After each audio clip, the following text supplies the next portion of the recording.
Hey, it's finally starting. What's today going to be like?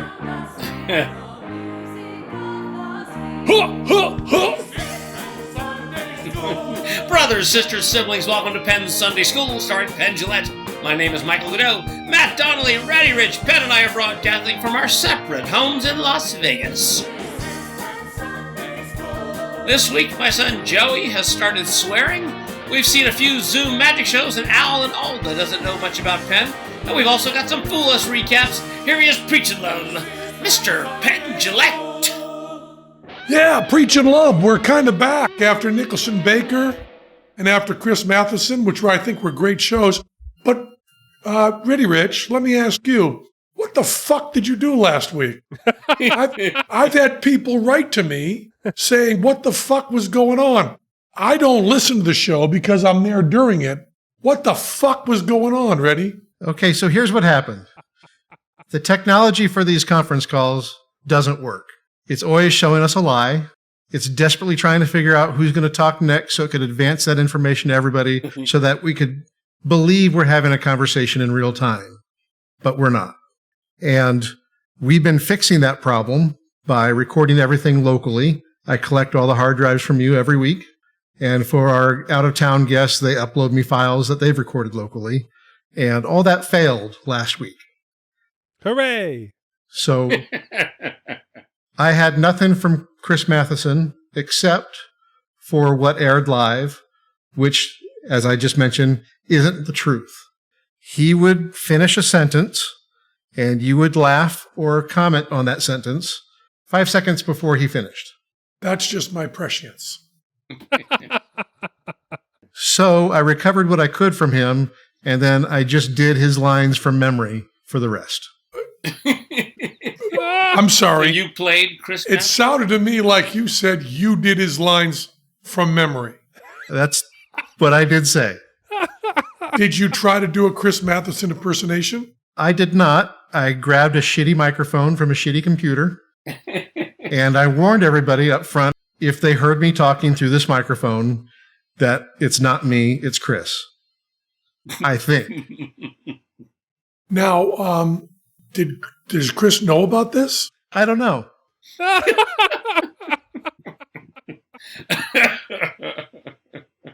Sometimes Well, in that case, next week, our guest will be Beyonce and Tom Cruise. Okay.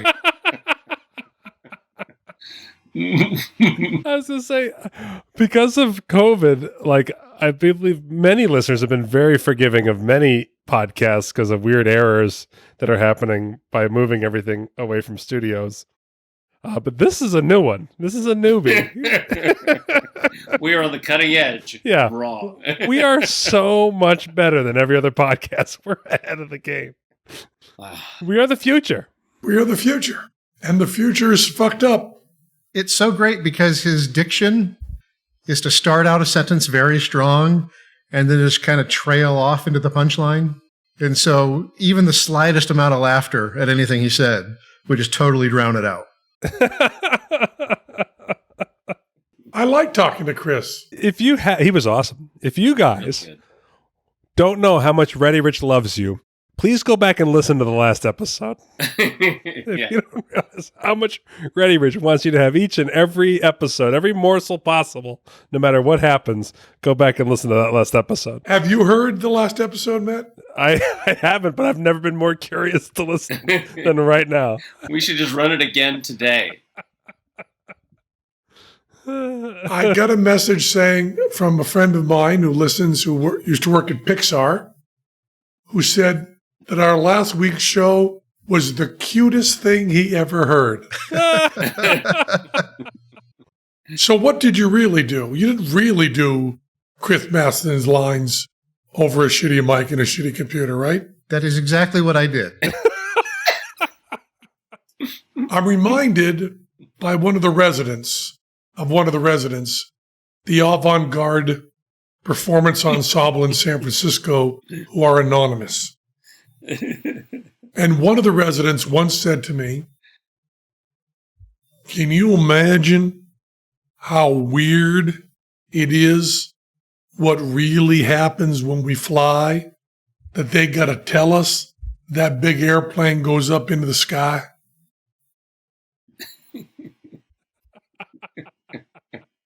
I feel that's what last week's episode is.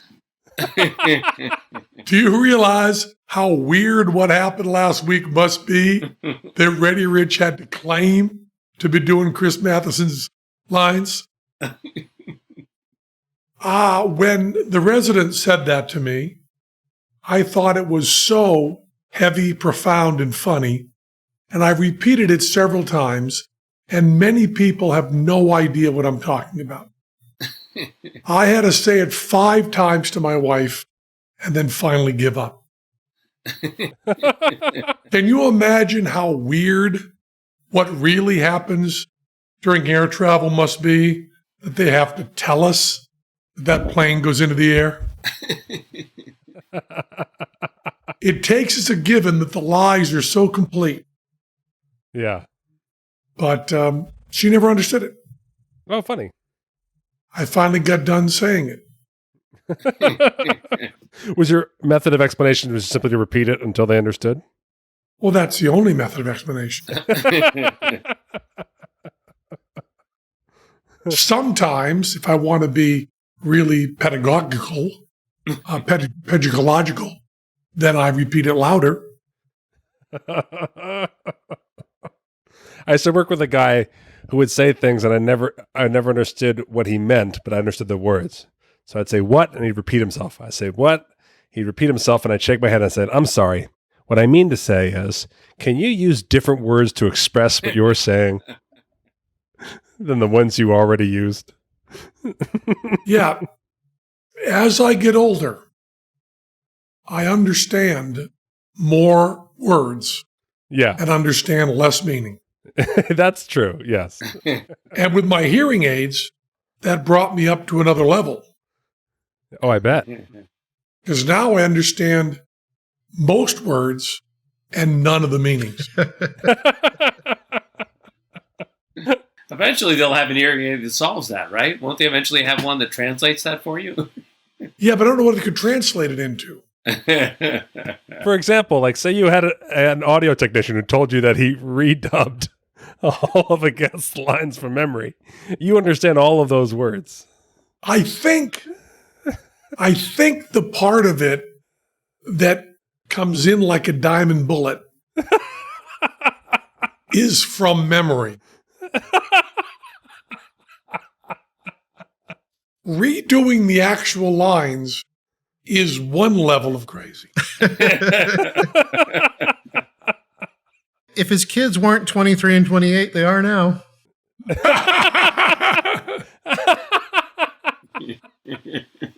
We need to do, speaking of Chris Matheson or Richard Matheson, we should do a Twilight Zone episode where that happens and the real world adjusts.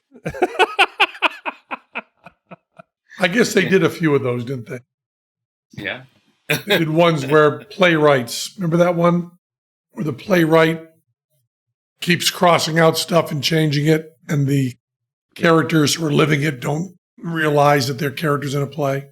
Oh, interesting. So another week. We're now 6 months into COVID. Crushing it. Really nailing it. Yeah, boy, everybody's really good at it. We've really gotten the hang of it. I've heard many people say, boy, this is so much better than if we'd lived our normal lives. I was really reading Niels Bohr's Fact and Truth.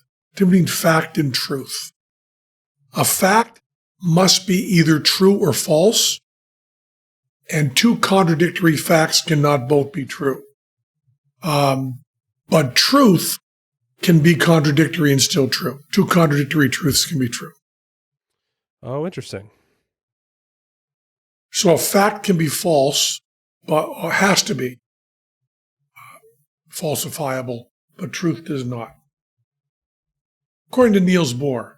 And Godot, you're making faces like you disagree. This is Niels Bohr, who's way smarter than you, so fuck off. You understand what I'm saying? Niels and I have always had problems on this. He's crazy smarter than you. Yeah, that's why we're having problems on it. That's where the problem stems from. He says things and I don't understand them. I have a big picture of Jesus that Xander Berkeley is a great actor. And he was on 24, but he's also an artist. And he painted this wonderful 3D painting of Jesus.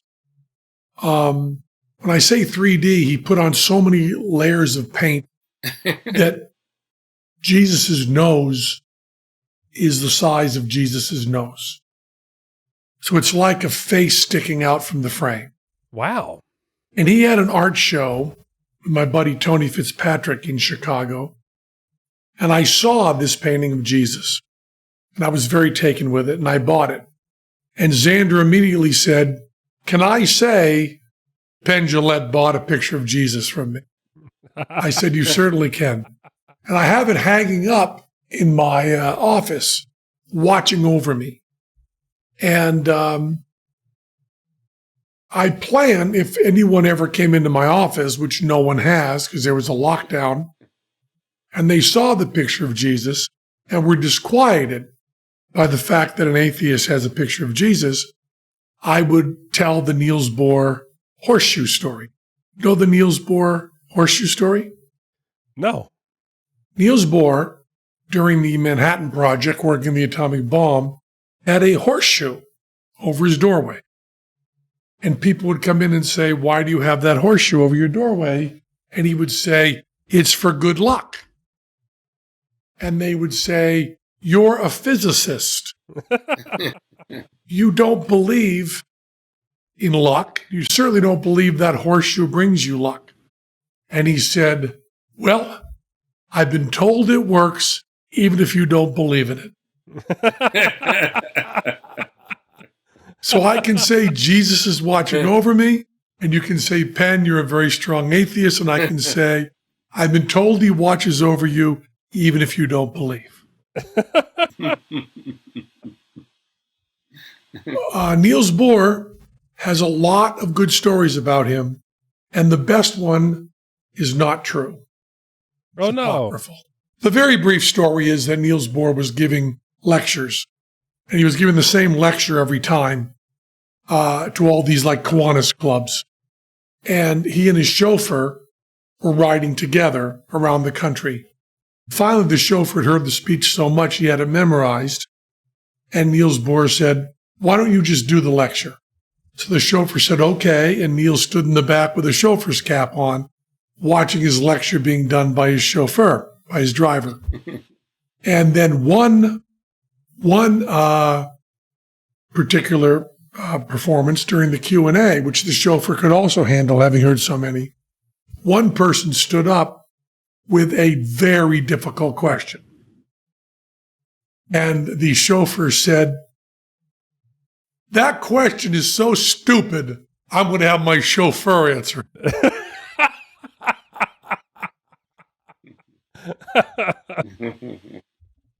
Oh, Lord, if that could only be true. Wouldn't it be great? It's too good. It's too good. So also we should say that, and I want to just make this clear, because, oh, Lord, please don't let me be misunderstood.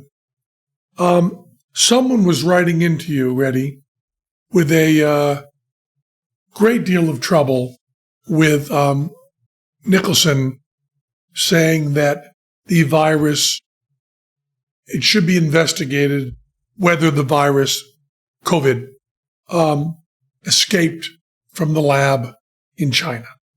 Yes. And you had one person writing in very angry that no one credible believed that COVID was man-made. Correct. I would like to make very clear what Nicholson Baker said from memory. There is a very big difference between claiming something is man-made and claiming something escaped from a lab. Those are two deeply different things. And I believe from memory, Nicholson Baker was saying that we should question whether it's possible that escape from the lab, not it was man-made and escaped from the lab. And that's a very big difference in terms of conspiracy craze. Huge. It's a huge difference. So, how are we all doing? Do you want to talk about Fool Us? Sure. We have a lot of episodes. Yeah, let's talk about it. So the last one we hadn't picked up on was episode 7 from this year. And the first act out of there was a gentleman named Soda. And he came out and he had Allison pick from a pad three different tiered outfits and a bra and underwear. And then he gestured to his assistant, but then all of a sudden he took his assistant away and he revealed himself to be in this bra and underwear. Yes, it was a very good trick. Yes. And he was very sexy. Yeah. I have there's a little kerfuffle in the magic world that I didn't want to bring up anywhere on the internet, but I don't mind bringing it up here. Only because I was really laughing at the way this went down. Are you aware that there's any kerfuffle from your bust on this trick in the magic community? I'm not aware, no. Okay. In the bust, you mentioned a methodology in the bust. Mm-hmm. And then it's a methodology that I use in my act, that numerous magicians use in their act. And it has a Swedish first name in it, right? It does. It does have a Swedish first name in it. And also, if you are 7 years old, it's in your act too. Yes. And if you've ever bought card packets from a magic shop, you are aware of this Swedish gentleman as well. And actually, in this case, it was the Swedish gentleman's beatnik dwelling. Is that right? Correct. And I was laughing because they said that one of the persons who's a proprietor of this method said, "Oh my goodness, I gotta change everything. This is upsetting." We had 9,500 searches for this, which is a big uptick from what we normally get for this method. Which maybe means you'll sell 24 more gimmicks. And I thought, man, I'm not much of a mathematician, but if this episode goes out and easily 2 million people see it, and less than 10,000 people search for it, statistically, did you give away a secret? It becomes Helen Keller falling in the forest, doesn't it? I believe so. By the way, in 2020, I just made a Helen Keller joke. And that is wrong on so many levels. And I want to say, I'm willing, as someone who uses this method, I will not hesitate to use it again. And if I am using it, and someone at one of my future shows, when the world opens up again and everyone keeps their long-term memory from watching Fool Us, and someone pipes up from the audience and yells "Soda" as I'm doing my act, I will easily pay this person $5,000. If I were still running a magic shop, yeah, the 5 most expensive items would also be bearing the same Swedish name. I was just laughing. I was like, there's just no way there's any collateral damage from this whatsoever. But I would think that if you were running a magic shop, you would put on it as seen on Fool Us, right? Yeah. Right. You bet. I was much more interested as I get older in how attractive that man was to me. He looked very good in those bra and panties. Really good. I mean, crossed over my self-image, my identification, the needle moved. And I mean that literally.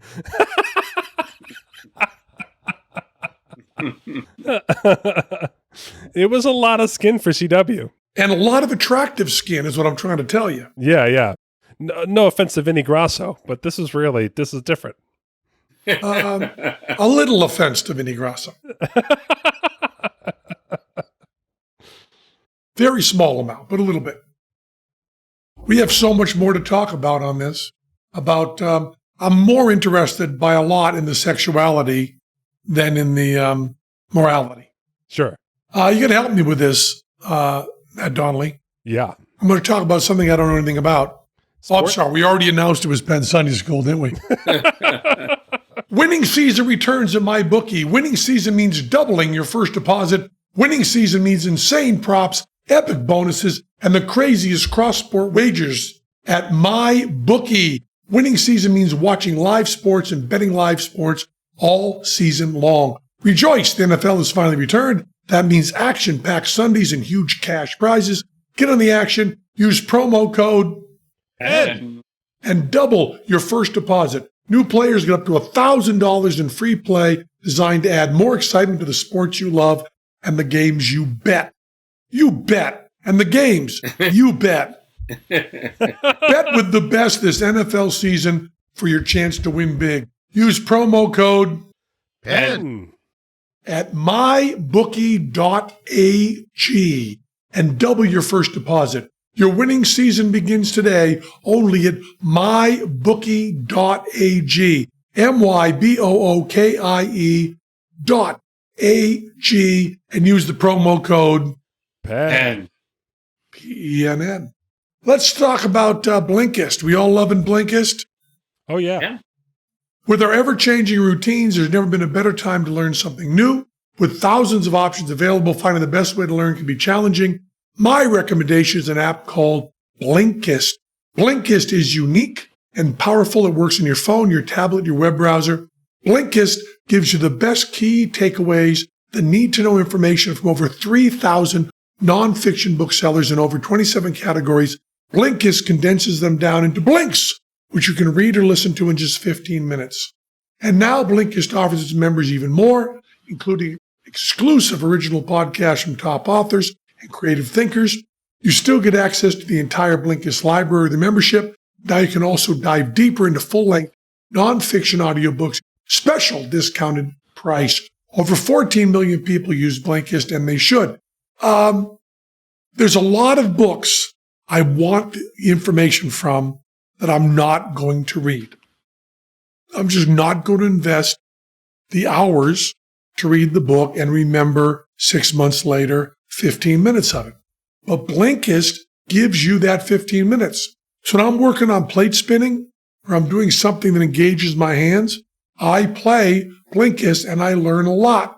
We've got The Barefoot Investor by Scott Pope. Everything is Fucked, a book about hope. Sapiens, boy, I love that book. A Brief History of Humankind. Becoming by Michelle Obama, which I constantly say I'm going to read, and I want to. Why We Sleep by Matthew Walker. Hack and Darwin by Jamie Metzl. The Future of Capitalism by Paul Collier. I want to read that too. And The Way We Eat Now by B. Wilson. I love B. Right now, Blinkist is a special office just for our audience. Go to Blinkist.com/Penn to start your free 7-day trial and get 25% off a Blinkist premium membership, up to 65% off audiobooks. Yours to keep forever. That's Blinkist, spelled BLINKIST.com/PENN. Get 25% off a premium membership and a 7-day free trial. Blinkist.com/Penn. What was the next act? Jana Felicitas. It's from Germany. And Means happy Anna. And she was Teller's favorite contestant of the year by far. She had a floating chair. Oh yeah, the floating. She floated the chair all around. What's fun is that when you talked about Wes Isley and your coin flip trick, the day of taping, those were on the same day. So you were like, you guys were both like, okay, Teller has his favorite trick of the year, and I have my favorite trick of the year. If you look at that floating chair, Yeah. and you look at the coin flipping trick, Yeah. you know everything about Penn and Teller. There's not much stakes, but she does this incredible floating chair act. I'm trying to turn every Penn and Teller bit into the coin flip. Who's the guy's name again? Wes what? Isley. Wes Isley. Yeah. I'm trying to turn all Penn and Teller into Wes Isley. Teller's trying to turn all Penn and Teller into Anna Felicity. And that's all we got. Yeah. And if Wes Isley and Anna Felicity team up, Penn and Teller can retire. The only thing that happened with that was that she was, as soon as contestants go to leave, as soon as they're done, they go right out stage right, and they tend to be escorted right to their stuff, and they're done, and they wrap up.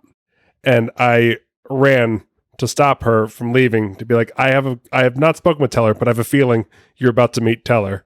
And then 1 second later, Teller came running around the side, and they talked floating objects in a way that I couldn't understand, and it was beautiful.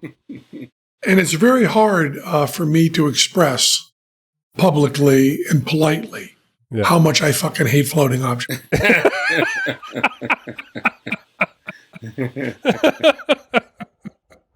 I think it is anti-entertainment. But boy, do I love coin flips. Our next contestant fooled you with his nipple, Mario Lopez. Oh, yeah. That's Well, great. Mario, this is a great show. Yes. Mario is, I think, perhaps the most innovative magician working in the world today. Yeah. He is definitely a magician's magician in that when you watch him as a layperson, he seems so casual and such like a little hippie drifter that you're like, oh, it's neat that this guy does magic. And if you get into magic, his name pops up all over the place. Every like these magic conventions and like if you're buying. Well, one of the reasons is he doesn't work much. He only works at magic conventions. Yeah. He lives on a farm. And that's because it's what he wants. Yeah. You should tell the story about asking the question about Las Vegas to him. Oh, yeah. So one of the standards is like, so did you dream of having your own Vegas show? No. Do you dream of having a big show anywhere? No. I like to do. I'll go to a convention once in a while, but I live on my farm. And one of the things I get heat for working on the show, one of the things that I run into every year as a critique is that, there's a pre-recorded package on each magician, and then Allison has to interview them also. And then the complaint is like he ended up saying the same thing in the package that he said in the interview, right? Which is something that I've seen no layperson complain about on Twitter. This is just me defending my job.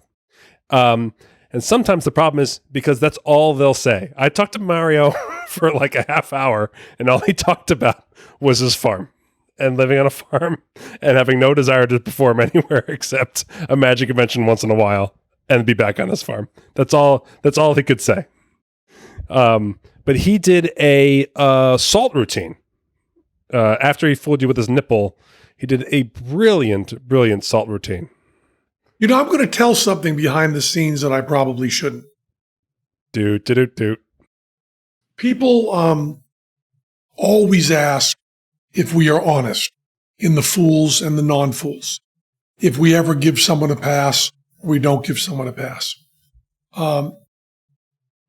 We are. However, Mario was a special case. Do you even know this, Matt?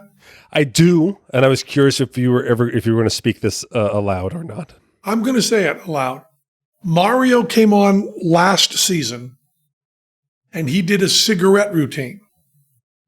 And the cigarette routine was breathtaking. It was killer. And it fooled us every step of the way.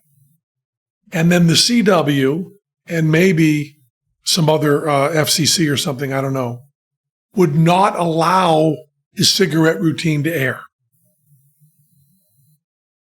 And he had won. So we had someone who won our show and was not aired. And that seemed to us deeply unfair. Yeah.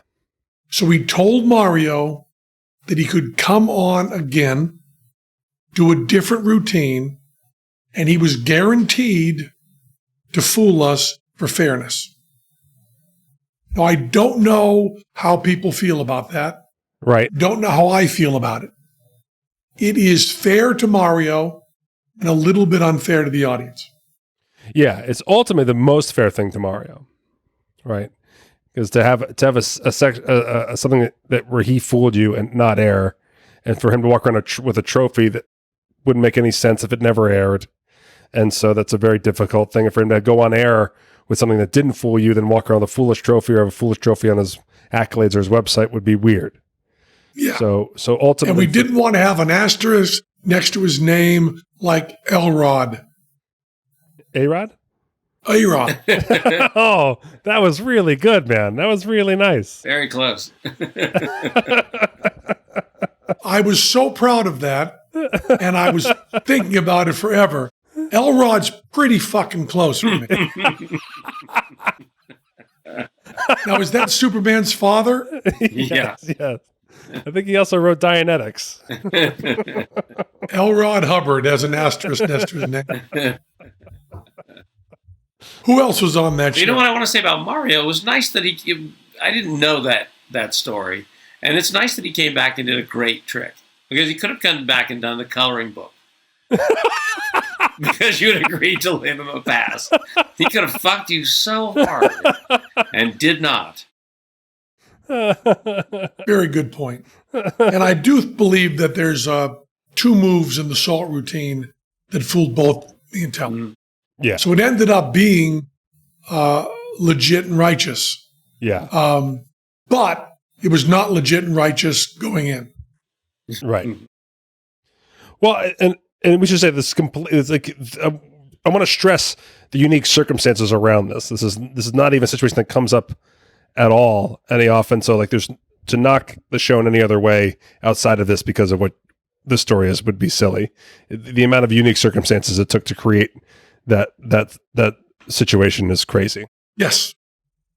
This is a good show. What was the next act? Yeah, this is one that's really enjoyable to lay people and really ruffled some feathers with magicians and probably had my favorite bust by you in the history of the show.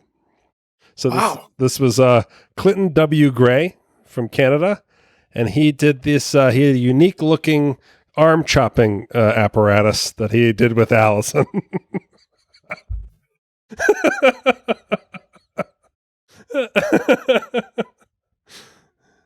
I am the idiot of Penn and Teller. Except on those rare occasions when I'm not. Right. Teller on this trick was so fucking stupid. I was embarrassed that what he was saying was being heard by the truck.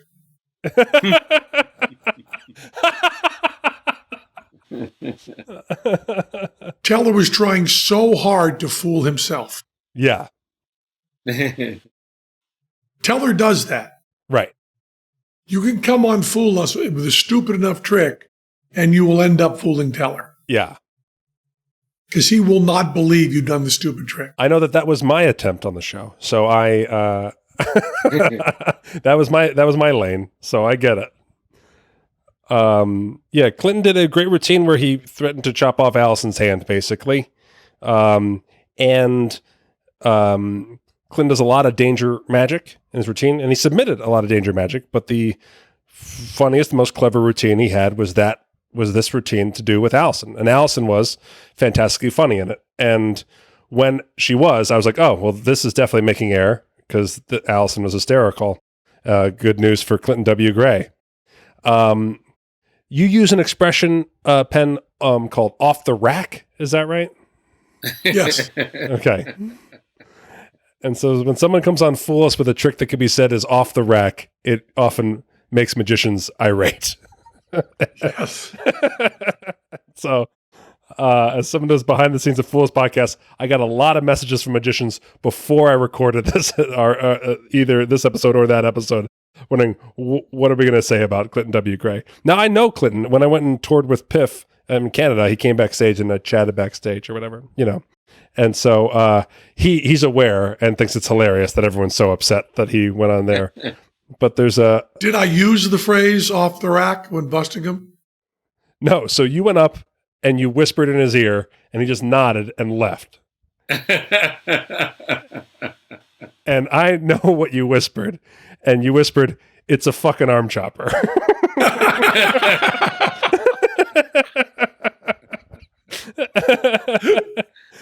and off he went.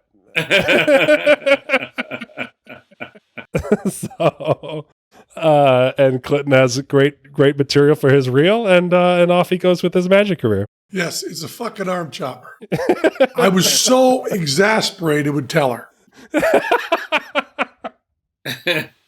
You sometimes need a dumb guy. Yeah, sometimes it's the power of the duo. And then we finished this episode with you bringing out your friend Debbie Gibson to do Stupid. Oh, yeah, I did Stupid. Yeah. I love that trick. Oh, it's so fun trick. Not my trick, by the way. Okay, yeah. If you want to give credit where credit is due. I do. Steve Bedwell. It's called Over Your Head. He's really, really good. So my wife pointed out that with the nature of this trick, so, if you please give it a watch. If you haven't, Penn is doing a rope trick with the routine, and the audience sees everything that's going on while the person next to him does not. My wife pointed out that Debbie Gibson was a perfect guest for this because she's also in show business. So even with a regular person who might look at a couple of dirty work being done, she was instantly always facing out and looking at the audience whenever she was remotely supposed to. She was giving it to the audience. So she was like beyond perfect for this routine in the show. There wasn't a chance she was going to look at she was going to catch you doing any of your dirty work while the audience watched it happen to her. I love Debbie Gibson. Yeah. I worked with her on, I guess, Celebrity Apprentice, right? Maybe? Yeah. Yeah, you met her on Apprentice. I got to really like her. We didn't get to interact as much as I wanted to, but I'm very fond of her. She's a pro. For someone who became crazy famous young, she didn't go crazy. Yeah. And, there's that Vegas mentality from the outside Vegas, inside Vegas mentality of like, if the person's still working, people go like, oh, they're still at it. And they can name their one hit from back in the day.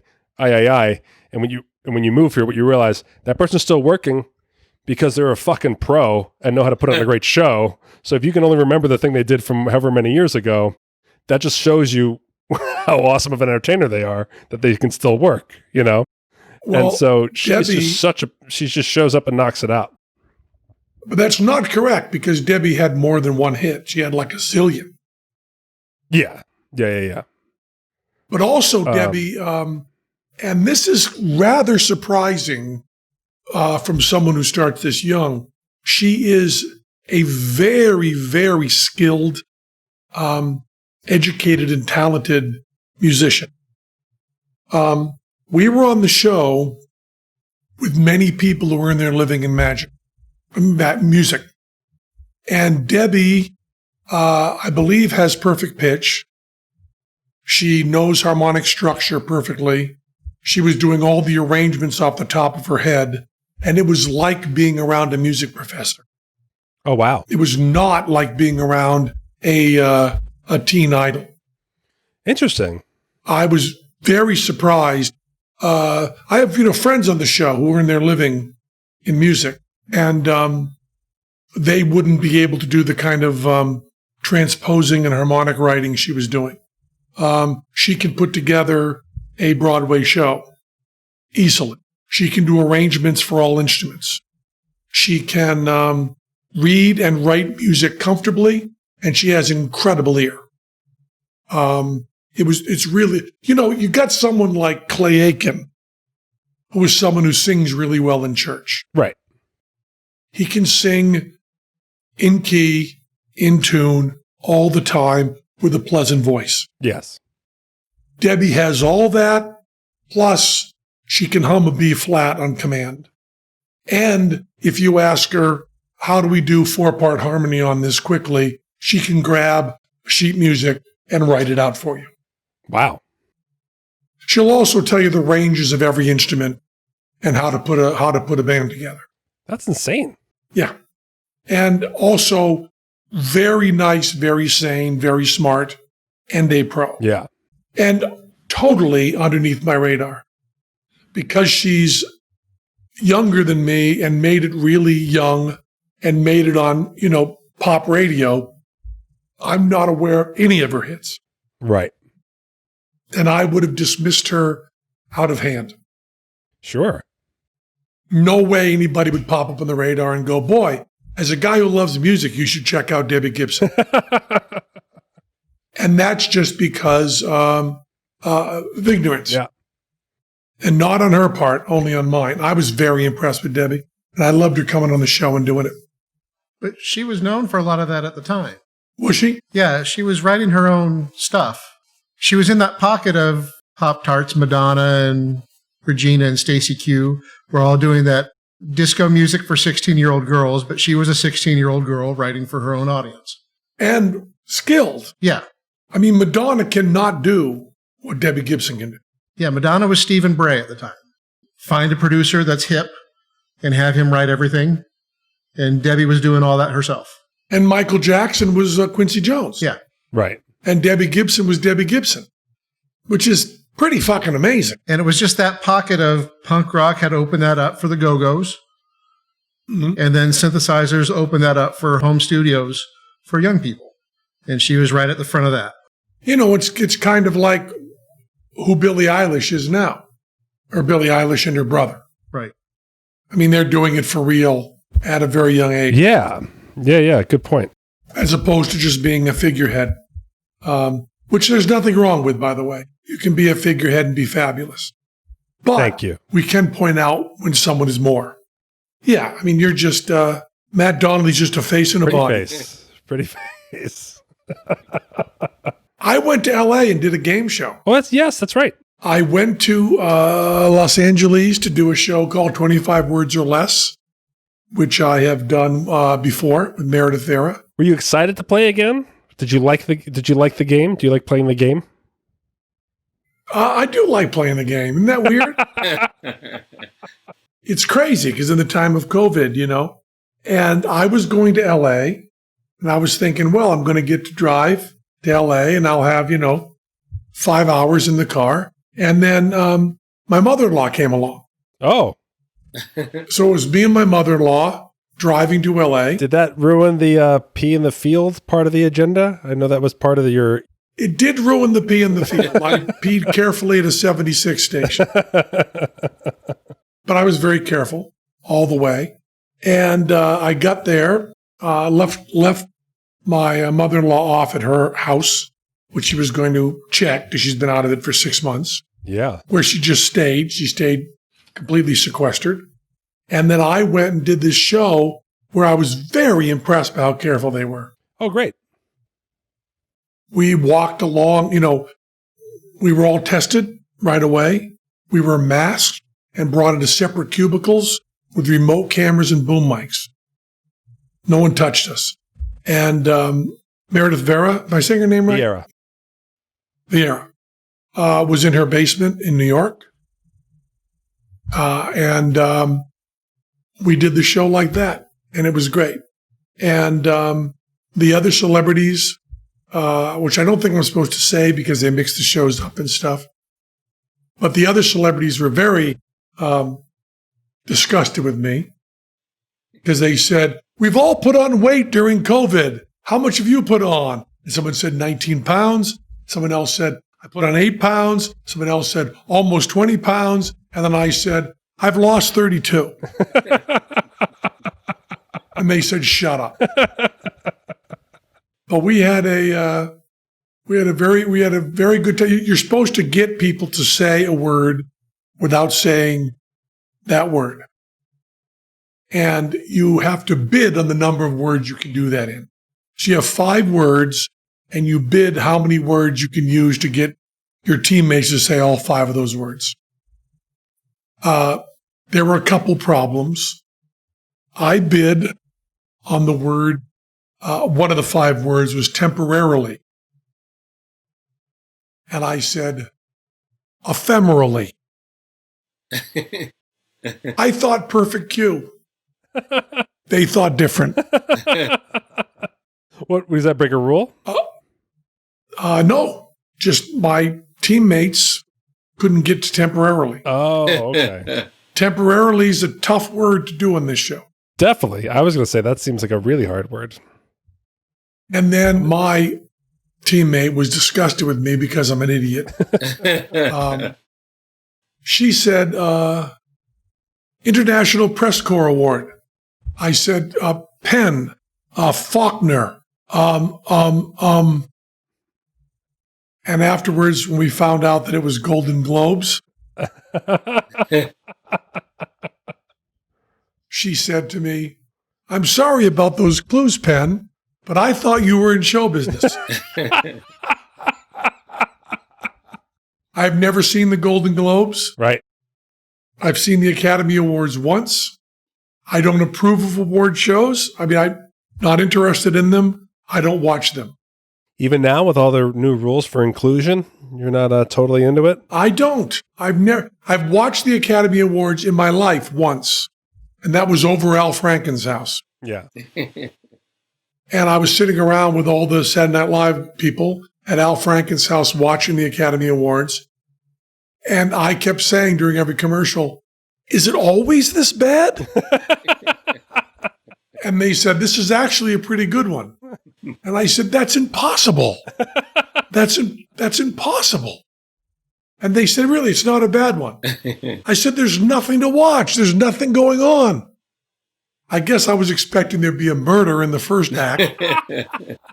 No one leave the Kodak Theater. Boy, I didn't like it.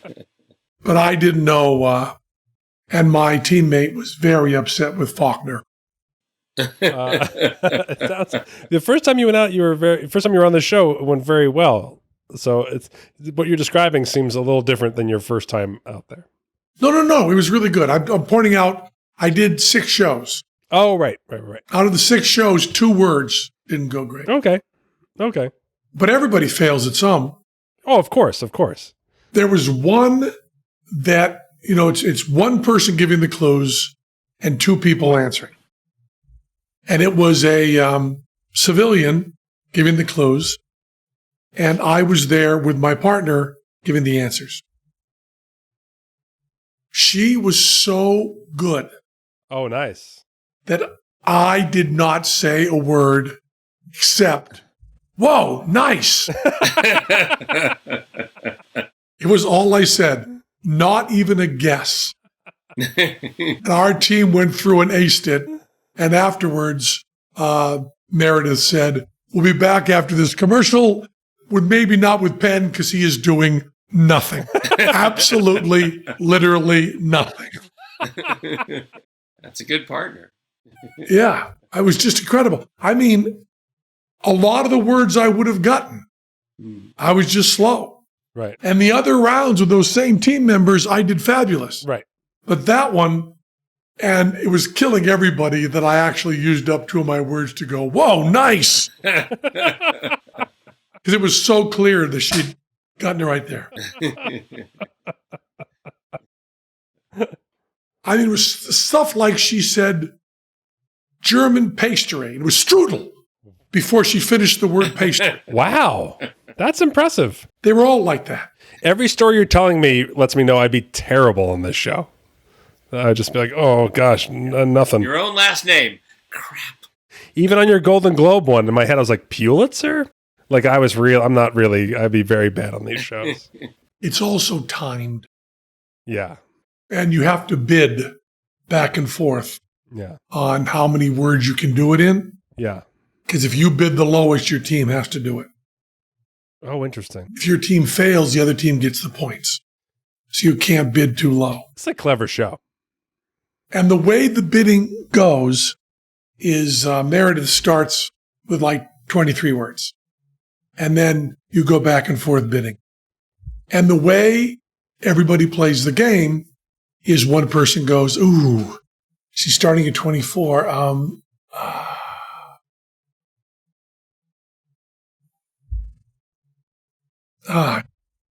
There's one on here.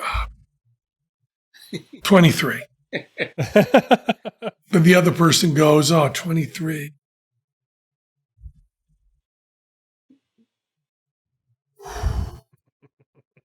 $22. Now, the way I play it, we're given plenty of time to look over the words. And Meredith Vieira says, I'm starting the bidding at 22. And I go, 18. Before she calls on me. This is like a bad poker tactic. Yeah. And they go,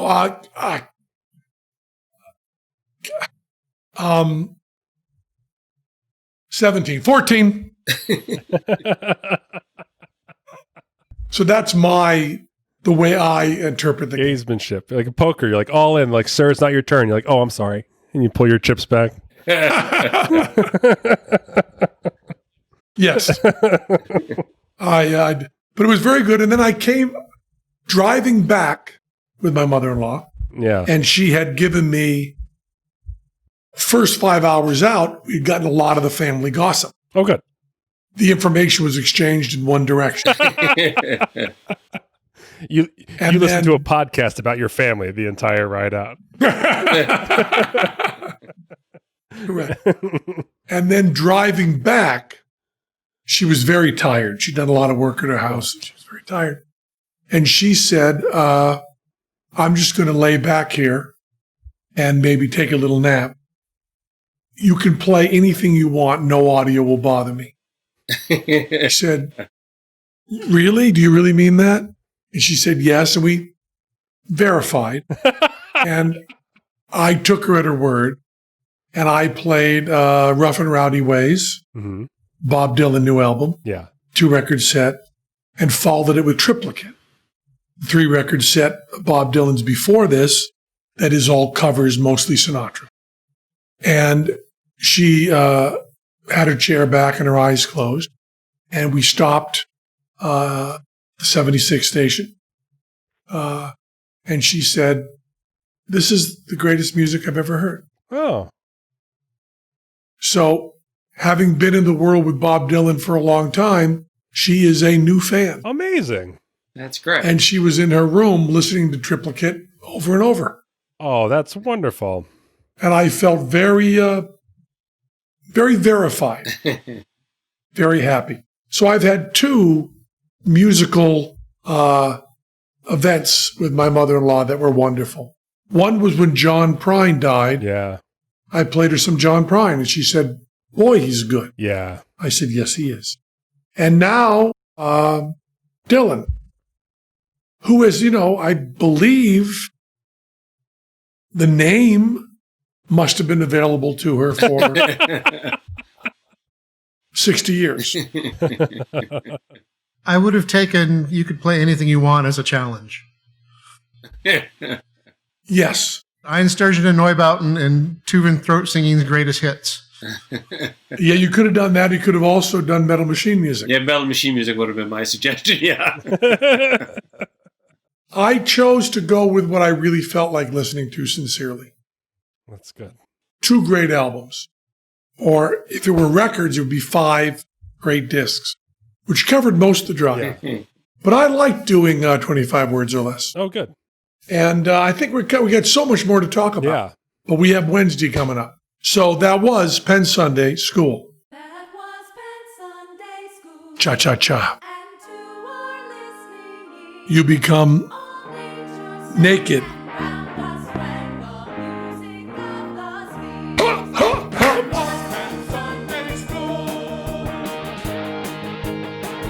spheres. Boy, Debbie Gibson's great. Yeah.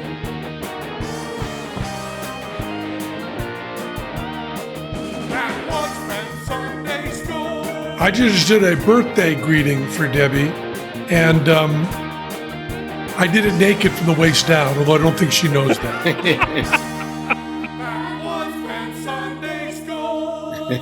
We love you.